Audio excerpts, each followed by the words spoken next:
کہ اللہ تعالیٰ جو لوگ دین کی خاطر ہجرت کرتے ہیں ان کو دیتے ہیں. اسی کو اللہ تعالیٰ فرما رہے ہیں وَمَن يُهَاجِرْ فِي سَبِيلِ اللَّهِ يَجِدْ فِي الْأَرْضِ مُرَاغَمًا كَثِيرًا وَسَعًا، اور جو شخص اللہ کے راستے میں ہجرت کرے گا وہ زمین میں بہت جگہ اور بڑی گنجائش پائے گا. دیکھو اب آپ سمجھ گئے ہوں گے دین کی خاطر. تو ہجرت سے جو مقصود ہے وہ اپنے دین کو بچانا ہے. مکہ سے کس وجہ سے ہجرت کی؟ کہ اپنے دین کو بچایا جائے. تو حضرات علماء فرماتے ہیں کہ ہجرت کی روح ہی یہی ہے کہ آدمی گناہوں سے بچے. چنانچہ آپ صلی اللہ علیہ وسلم نے فرمایا المہاجر من حجر الخطایا والذنوب، حقیقی مہاجر، اصل مہاجر وہ ہے جو اللہ تعالیٰ کی نافرمانیوں کو چھوڑا. مکہ صحابہ نے کس نے چھوڑا؟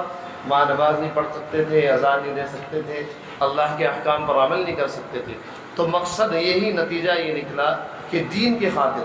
تو معلوم ہو گیا، حضرت علماء فرماتے ہیں کہ جو لوگ اپنے وطن میں رہ کر بھی اللہ تعالیٰ کے احکام پر عمل کرتے ہیں، اللہ تعالیٰ کے قانون پر عمل کرتے ہیں، گناہوں سے بچتے ہیں، امید ہے کہ قیامت کے دن اللہ تعالیٰ ان کو بھی ہجرت کا ثواب دیں گے. کہ آپ صلی اللہ علیہ وسلم کی حدیث ہے المہاجر ما نہی اللہ عنہ، حقیقی مہاجر وہ ہے جو ان چیزوں سے رک جائے جن سے اللہ تعالیٰ نے روکا ہے. میرے دوستوں میں تو ہر ہفتے بات آتی ہے، اللہ تعالیٰ عمل کی توفیق دے. نبی اکرم صلی اللہ علیہ وسلم کے ارشاد عالی ہے ان اللہ جعل العزت والوقار لمن تاب عمری، اللہ نے عزت، سربلندی، بڑائی، عظمت اس آدمی کے لیے لکھ دی ہے جو میری اطاعت کرے، فرما برداری کرے.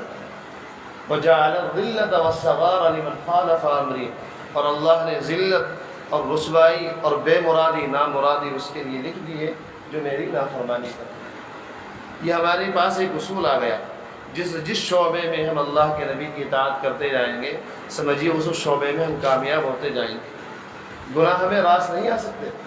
مومن کی شان جو ہے وہ انسان، اللہ تعالیٰ نے مومنوں کو انسان بنایا ہے اور کافروں کو گویا جانور. خود فرماتے ہیں اولئک کالانعام، یہ کافر جانور ہیں، بل ہم اضل، اس سے بھی گئے گزرے. تو اگر کوئی انسان بھوسا کھانا شروع کر دے، گھاس کھانا شروع کر دے، تو بتاؤ اس کو راس آئے گا؟ بھوسا اور گھاس گھوڑا اور گدھا ہی برداشت کر سکتا ہے، اسی سے اس کی ترقی ہو سکتی ہے. اسی طرح گناہوں سے، سود سے، لون سے صرف کافروں کی ترقی ہو سکتی ہے. مسلمانوں کو لون، بھوسا اور یہ کیا نام گھاس وغیرہ راس نہیں آ سکتا. یہ صرف گدھے کو اور خچر کو راس آ سکتا ہے. مسلمان کو صرف غذا راس آئے گی، اللہ کی محبت کی، اللہ کی خوف کی، نماز کی، روزے کی، خشوع کی، تقوی کی، اطاعت کی، زکوٰۃ دینا، اللہ تعالیٰ کے تمام فرائض ادا کرنا.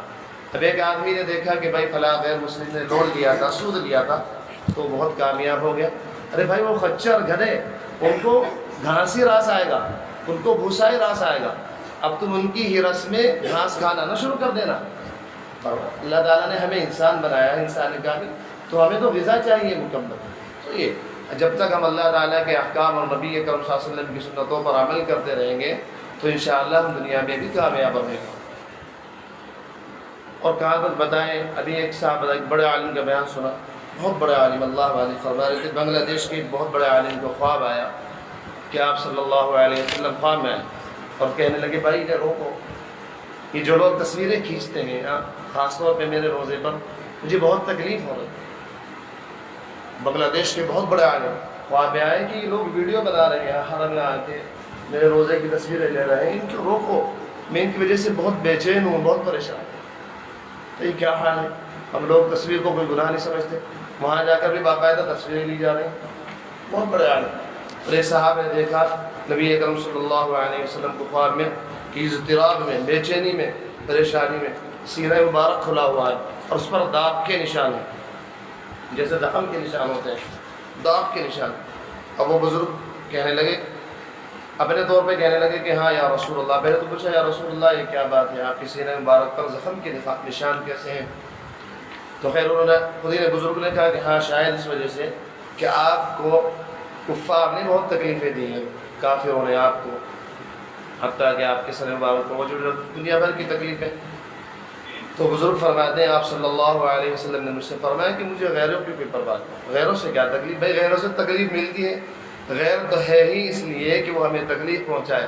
مجھے شکایت تو اپنوں سے ہے کہ آج بھی جب مسلمانوں کے نام اعمال میرے سامنے قبر میں پیش ہوتے ہیں تو مجھے انہیں دیکھ کر تکلیف ہوتی ہے. ہر پیر اور جمعہ رات کے دن یہ اس طرح فلاں ابن فلاں فلاں ابن فلاں یہ آپ کو امتی ہے، یہ اس کا عمل ہے، ان کی وجہ سے مجھے تکلیف ہو رہی۔ تو ان بزرگ نے عجیب انداز میں ایک شعر پڑھا کہ گویا آپ صلی اللہ علیہ وسلم گویا کہ یہ کہہ رہے تھے، یہ کہا نہیں تھا زبان سے، گویا کہ، گویا کا لفظ یاد رکھیے، گویا کہ یہ کہہ رہے تھے تم تو غیروں کی بات کرتے ہو، ہم نے تو اپنے بھی آزمائے ہیں، تم تو غیروں کی، وہ کہہ رہے تھے نا کہ آپ کو غیروں سے تکلیف پہنچی کافروں سے، تم تو غیروں کی بات کرتے ہو، ہم نے تو اپنے بھی آزمائے ہیں، لوگ کانٹوں سے بچ نکلتے ہیں، ہم نے پھولوں سے زخم کھائے۔ خود میرے امتی مسلمان جو گویا پھول کی طرح ہیں، لوگ تو کانٹوں سے بچ نکلتے ہیں، مجھے میری امت سے تکلیفیں پہنچ رہی ہیں۔ آخر کیا، کس منہ سے ہم نبی اکرم صلی اللہ علیہ وسلم کے سامنے جائیں، کیا منہ دکھائیں گے، کس طرح حاضری ہوگی وہاں؟ کیا اللہ ہم سب کو، بھائی ہم سب کے دلوں میں یہ ہے نہیں کہ وہاں جا کے ملاقات ہونی ہے، حوض کوثر پر طرح طرح کی ہم نے امیدیں لگا رکھی ہیں، اللہ تعالیٰ ہماری امیدوں کو برا فرمائے، یعنی امیدوں کو پورا فرمائے۔ یہ امیدیں ہیں نا کہ نبی اکرم صلی اللہ علیہ وسلم سے ملاقات ہوگی، باقاعدہ معانقہ ہوگا، ہے جی، حوض کوثر سے پانی پیا جائے گا، آپ صلی اللہ علیہ وسلم خود اپنے ہاتھ مبارک سے پانی پلائیں گے۔ ہمارے حضرت فرمایا کرتے ہیں کہ جن لوگوں کا، سب کی تو بات چھوڑیے، ہمارے حضرت اس پہ اکثر غور دے کہ جن لوگوں کا چہرہ شریعت کے مطابق نہیں، اگر اللہ کے نبی صلی اللہ علیہ وسلم نے ان سے ایک دفعہ پوچھ لیا کہ یہ بتا دو میرے چہرے میں عیب کیا تھا، اس کے بعد میں تمہیں پانی پلاؤں، صرف اتنا بتا دو کہ میرے چہرے میں تم نے میرے جیسا چہرہ کیوں نہیں بنایا، اس میں عیب بتا دو، تمہیں سب کافروں کے چہرے پسند تھے، غیروں کے چہرے پسند تھے، میرے چہرے میں ایک عیب بتا دو، اس کے بعد تمہارے لیے شفاعت بھی ہے، حوض کوثر بھی ہے، معانقہ بھی ہے، مصافحہ بھی ہے۔ اس وقت ہم کیا جواب دیں؟ اور یہ خیالی بات نہیں کر رہا میں، یہ سب پیش آنا ہے، پیش آنا ہے میرے دوست، یہ خیالی باتیں نہیں، خیالی پلاؤ پکائی نہیں جا رہی ہے آپ کو برانگیختہ کرنے کے لیے، یہ سب باتیں وہاں پیش آنی ہیں۔ اس وقت کے بارے میں ہم سوچ کر چلیں کہ آپ صلی اللہ علیہ وسلم کو کیا چہرہ دکھائیں گے۔ کئی بار واقعہ سنایا، ہمارے نے سنایا تھا کہ ایک لڑکا احمد، مختصر ہی سناؤں گا کیونکہ کئی دفعہ سنا چکا، لوگ پہنچ بھی جائیں گے۔ ایک لڑکا احمد نام کا، 8 سال کی اس کی عمر، 7 سال کی، اسکول میں پڑھتا تھا، تو اسکول میں کوئی غلطی ہوئی تو استاد نے اس کو مارا، پھر اس کے بعد استاد نے دوبارہ بلایا، میں مختصر طور پہ بالکل بتا رہا ہوں کیونکہ وقت کم ہے، تو استاد نے اس سے بلا کے پوچھا کہ بھائی احمد یہ بتاؤ ہمارے نبی کا نام کیا ہے؟ اب احمد بچہ چپ، پہلے بھی پٹائی ہو چکی تھی، اب استاد کو اور غصہ آیا کہ میں اس کی پہلے بھی پٹائی کر چکا، بہت دنگئی بچہ ہے، اس نے میری بے عزتی کروائی، اب بھی نہیں بتا رہا، تو اس کی خوب پٹائی کی، یہاں تک کہ خون وون سا نکل گیا۔ خیر کہتے ہیں کہ وہ انٹرول جو ہوتا ہے وہ ہوا، اس کے بعد بچے باہر گئے، کھایا پیا، ہاتھ منہ دھوا، اس کے بعد دیکھا کہ احمد پھر آ گیا، پھر اس کے بعد احمد کو انٹرول کے بعد پھر بلایا گیا، احمد آؤ ہمارے نبی کا نام بتاؤ، تو اب احمد ایک دم بول پڑا، محمد صلی اللہ علیہ وسلم۔ اور استاد نے پیار سے کہا بیٹا احمد پہلے آپ نے کیوں نہیں بتایا تھا؟ یہ کئی بہت پرانا واقعہ نہیں، موجودہ زمانے کا واقعہ ہے، اور وہ صاحب موجود ہیں جن کے ساتھ خود یہ واقعہ پیش آیا تھا، احمد اب بھی موجود ہیں اس دنیا میں، حیات ہے، جن کے ساتھ یہ واقعہ پیش آیا تھا۔ کہنے لگے بیٹا آپ نے پہلے کیوں نہیں بتایا تھا نا؟ کہنے لگے اصل میں والدین نے بتایا تھا کہ کبھی بھی نبی اکرم صلی اللہ علیہ وسلم کا نام تمہیں بے وضو نہیں ہے، میں اس وقت وضو سے نہیں تھا، میں نے مار کھا لی، خون نکل گیا، لیکن میں نے آپ صلی اللہ علیہ وسلم کا نام مبارک بغیر وضو کے اپنی زبان پر آنا گوارا نہیں کیا، انٹرول میں گیا، وضو کی، اب وضو کے بعد آپ نے پوچھا تو فوراً بتایا محمد۔ تیری معراج کے تو لوح و قلم تک پہنچا، یہ حضرات کہہ سکتے ہیں تیری معراج کے تو لوح و قلم تک پہنچا، میری معراج کے میں تیرے قدم تک پہنچا۔ ہمارے لیے کافی ہے کہ ہم آپ صلی اللہ علیہ وسلم کے قدم مبارک تک چلے جائیں، تو کہاں دوستو، کس دنیا کے لیے ہم کس محبوب سے بے وفائی کر رہے ہیں؟ سب سے بڑے محبوب اللہ جل جلالہ۔ بتائیے اگر آج کسی کے گردے ختم ہو جائیں تو کوئی دنیا کی طاقت ہے اس کو بچانے والی؟ بیوی کام آئے گی یا محبوبہ جن پہ مرنے سڑنے گلنے والی لاشوں پہ جن پہ مر رہے ہیں وہ کام آئے گی؟ بچے کام آئیں گے؟ دونوں گردے بیکار ہو جائیں تو کون کام آئے گا؟ اللہ جل جلالہ۔ اللہ تعالیٰ اس بات پر قادر ہے، ہمارے حضرت نے فرمایا کہ ایک جنا افریقہ سے پور آیا کہ اس کے دماغ دماغ کے اندر کینسر، اللہ تعالیٰ اس بات پر قادر ہے کہ دماغ کے اندر کینسر پیدا کر دیں، دونوں گردے بیکار کر دیں، فوراً ہارٹ اٹیک ہو جائے، دماغ کی نس پھٹ جائے۔ اللہ تعالیٰ سے ہر حال میں ڈرنا چاہیے۔ کم سے کم اللہ تعالیٰ کا اتنا تو حق ہے کہ ہم اللہ تعالیٰ کی اطاعت کرتے رہیں۔ بھائی اگر محبت سے نہیں آ سکتے ہم، کم سے کم ان کے ان باتوں کو سوچ کر ہی ڈر جائیں کہ کہیں خدا نہ خواستہ ہمارے ساتھ ہی معاملہ نہ ہو جائے۔ پھر اس کے بعد نبی اکرم صلی اللہ علیہ وسلم کتنے پیارے ہمارے محبوب، اللہ تعالیٰ قرآن میں فرماتے ہیں کہ قیامت کے دن ہم بعض لوگوں کو اندھا کھڑا کریں گے، بعض لوگوں کو اندھا کھڑا کریں گے۔ تو ہمارے حضرت نے اس پر فرمایا تھا کہ اللہ ہمیں تو اندھوں میں مت کھڑا کرنا، ہم آپ سے پناہ مانگتے ہیں۔ کیوں؟ کیونکہ دنیا میں آپ صلی اللہ علیہ وسلم کو دیکھ نہیں سکے۔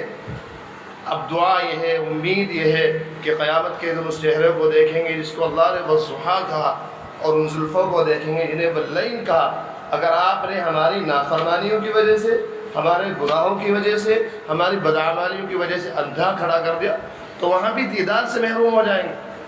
ڈبل محرومی ہمارے پر برداشت نہیں ہوگی۔ دنیا میں تو محروم رہے، آپ کا لاکھ لاکھ شکر ہے، آپ نے جس زمانے میں پیدا کیا، جس حالت میں پیدا کیا، جس جگہ پیدا کیا، جس موقع پہ پیدا کیا، ہمارے لیے یہی مناسب تھا۔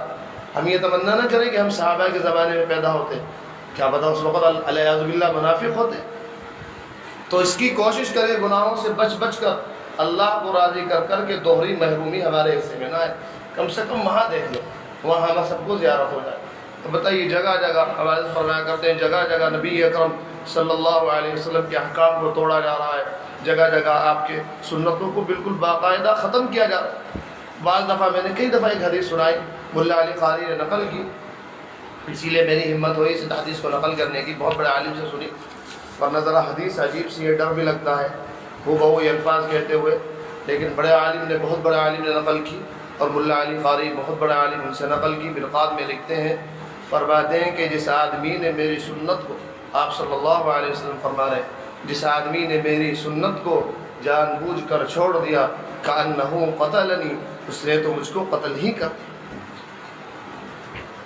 الفاظ رہ سکتے ہیں کہ بس کیونکہ ان بہت بڑے عالم انہوں نے زبان سے نکالے، ملا علی قاری خود اس کو نقل کر رہے ہیں، اس لیے ہمت ہو گئی، ورنہ الفاظ اتنے سخت ہیں۔ فرماتے ہیں کہ اس نے بس مجھے، جس نے میری سنت کو جان بوجھ کر چھوڑ، آئے دن کتنی سنتیں ہم چھوڑ رہے ہیں۔ ہماری شادی دیکھ لیجیے، ہمارے مرنے کے احکام دیکھ لیجیے، خوشی کے احکام دیکھ لیجیے، شادی کے موقعوں پر سینکڑوں سنتوں کے مقابلے میں سینکڑوں رواجوں کو ترجیح دی جاتی ہے۔ آج گھٹنا ہے، آج مڑا ہے، آج مہندی ہے، آج چوتھی ہے، آج فلاں ہے، آج فلاں، جگہ جگہ نبی اکرم صلی اللہ علیہ وسلم کے قلب اطہر کو تکلیف دی جاتی ہے۔ اور جب بات کی جائے کہ بھائی شریعت کے مطابق، سنت کے مطابق نکاح کرو، بھائی وہاں نہیں، وہاں بالکل سننے کے لیے تیار نہیں، وہاں بالکل سننے کے لیے تیار۔ کیا ہماری ہے اللہ تعالیٰ، اللہ کے نبی کی عظمت ہمارے دل میں یہ ہے؟ ارے بھائی اللہ کے نبی اس زمانے میں موجود نہیں، حفاظت فرمایا کرتے ہیں کہ صحابہ نے بڑی عظمت کی، ہمارے لیے عظمت کا صرف ایک موقع ہے کہ آپ کے احکام پر عمل کریں۔ جس نے آپ کے حکم کو اور آپ کے فرمان کو عظمت دے دی، اس نے گویا رسول اللہ صلی اللہ علیہ وسلم کو حقیقی طور پر عظمت دے دی۔ کتنے احکام ہیں؟ لوگوں دھاڑیاں بڑھاؤ، مونچھیں کٹاؤ، لوگوں بخاری شریف کے ساتھ، لوگوں دھاڑیاں بڑھاؤ، مونچھیں کٹاؤ۔ اگر ہم نے اس حکم پر عمل کر کے اس حکم کو عظمت دے دی، عزت دے دی، تو گویا خوش ہو جائیے کہ ہم نے نبی اکرم صلی اللہ علیہ وسلم کو محبت دے دی، عظمت دے دی، عزت دے دی۔ لوگوں ڈھکنے کھول کے رکھو، لوگوں ڈھکنے کھول کے رکھو، اس حکم کو عزت دے دی، حرمت دے دی، تو اللہ کے نبی کو عزت، عظمت، محبت دے دی۔ ہم اپنے ایمان کو جانچیں، اپنا ایمان کا معیار دیکھیں کہ ہمارے ایمان کا درجہ کیا ہے، کس طرح ہمارے دل پر اللہ کے نبی کی بات اثر کرتی ہے۔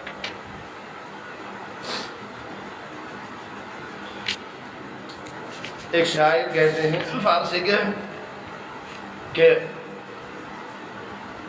تو کریمی یا رب و رسول تو کریم، صد شکر کے مائیں میان دو کریم۔ اے اللہ آپ کریم ہیں اور آپ کے رسول کریم ہیں، آپ کا لاکھ لاکھ شکر ہے کہ ہم دو کریموں کے درمیان ہیں۔ تو کریمی و رسول تو کریم، صد شکر کے مائیں میان دو کریم۔ آپ کا کتنا بڑا فضل ہے، آپ کریم ہیں اور آپ کے رسول نبی اکرم صلی اللہ علیہ وسلم کریم ہیں، ہم دونوں کریموں کے درمیان ہیں۔ تو اللہ تعالیٰ بندے سے اتنی محبت کرتے ہیں. 70 کا محاورہ آتا رہتا ہے. تو اللہ تعالیٰ بندے سے اتنی محبت کرتے ہیں. کسی کو اعتراض ہوا تھا کہ جب اللہ تعالیٰ بندے سے اتنی محبت کرتے ہیں 70 ماؤں سے بھی زیادہ، تو پھر عذاب کیوں دیا جاتا ہے؟ بندے کو عذاب کیوں دیا جاتا ہے؟ حضرت نے بڑا عجیب جواب دیا تھا کہ جب بندہ پاخانے میں بھن جائے، پاخانہ لگ جائے، گندگی لگ جائے، تو ماں اس کو صاف کرتی ہے. اب بچہ رو رہا ہے، چیخ رہا ہے، مسلسل رو رہا ہے، اب کوئی آدمی بھی اس کو ظلم نہیں کہہ سکتا. کیوں؟ یہ ماں اسے پاک صاف کر رہی ہے. پاک صاف کر کے اس کو نئے کپڑے پہنائے گی، دودھ پلائے گی، اس کو پیار کرے گی. اسی طرح اللہ تعالیٰ جو لوگ یہاں پاک نہیں ہوئے پھر ان کو عذاب دے کر پاک کرے گا، تبھی جنت کے قابل ہوگا.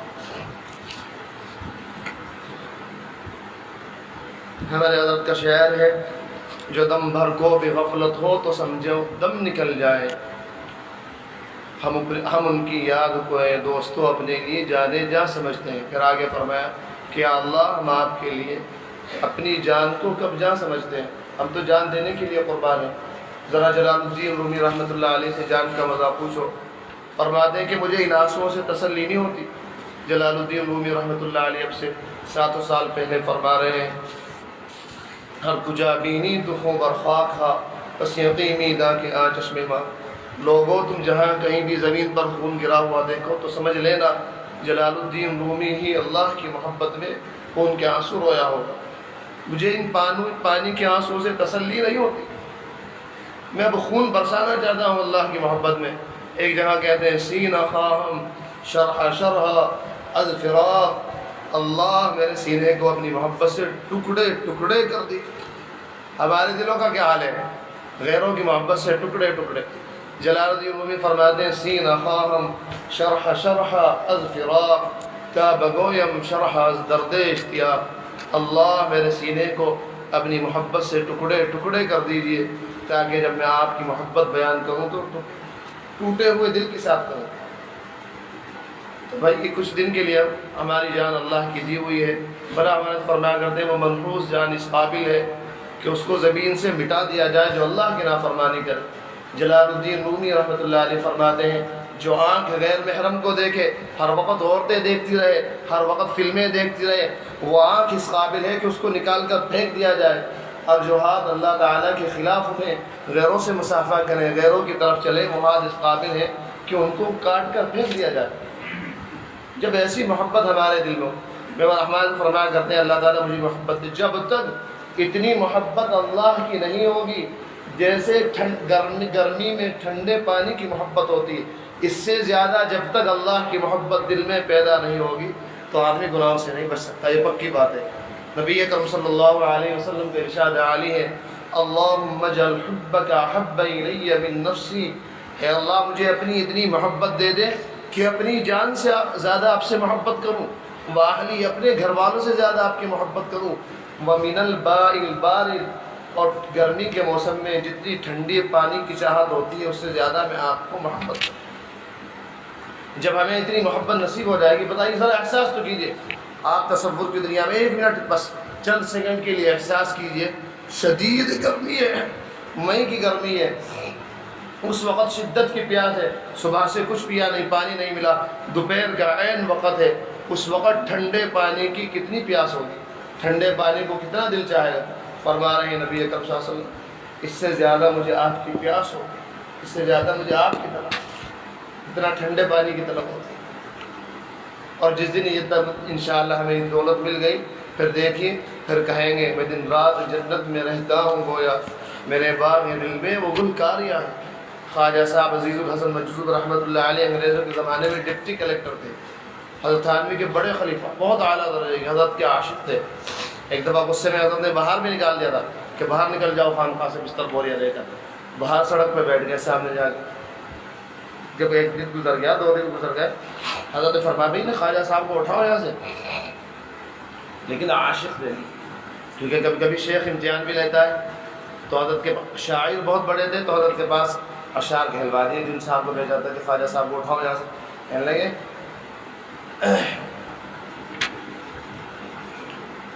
ادھر وہ در نہ کھولیں گے ادھر میں در نہ چھوڑوں گا، ادھر وہ در نہ کھولیں گے ادھر میں ادھر نہ چھوڑوں گا، حکومت اپنی اپنی ہے، کہیں ان کی کہیں میری۔ اتنے بڑے عاشق تھے تھانوی رحمۃ اللہ علیہ۔ ان سے کسی صاحب نے پوچھا جب ریٹائر ہو گئے کہ خواجہ صاحب کیا حال ہے؟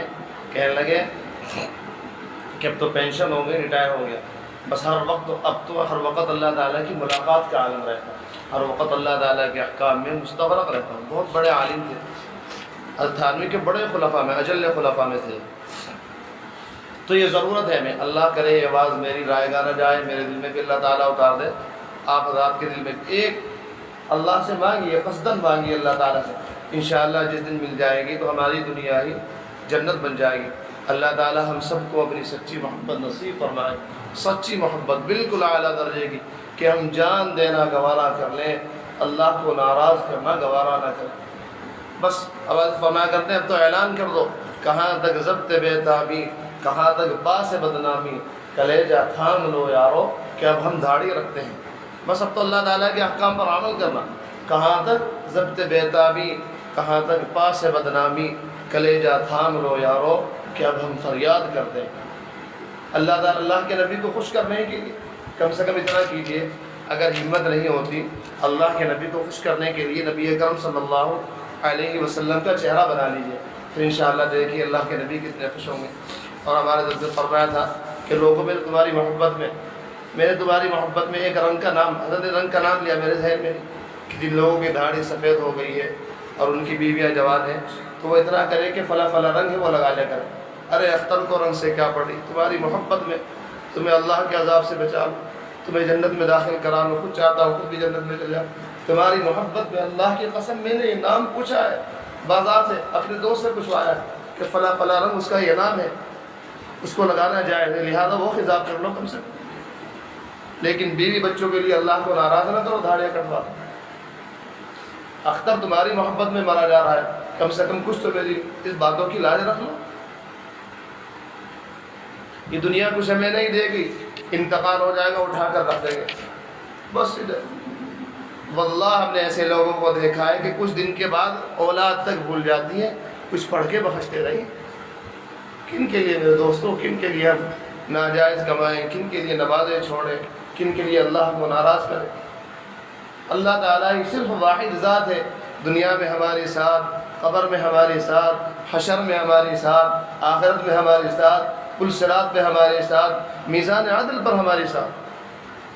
ایک گنہگار کو بلایا جائے گا، باقاعدہ پردے میں بات ہوگی، پردہ ڈال کر۔ اتنے مہربان اللہ تعالیٰ، اللہ تعالیٰ ہم سب کو اپنی محبت نصیب فرمائے۔ فرماتے ہیں وَمَن يُهَاجِرْ فِي سَبِيلِ اللَّهِ يَجِدْ فِي الْأَرْضِ مُرَاغَمًا كَثِيرًا وَسَعًا، اور جو شخص اللہ کے راستے میں ہجرت کرے گا وہ زمین میں بہت بڑی جگہ اور بڑی گنجائش پائے گا۔ وَمَن يَخْرُجْ مِن بَيْتِهِ مُهَاجِرًا إِلَى اللَّهِ وَرَسُولِهِ،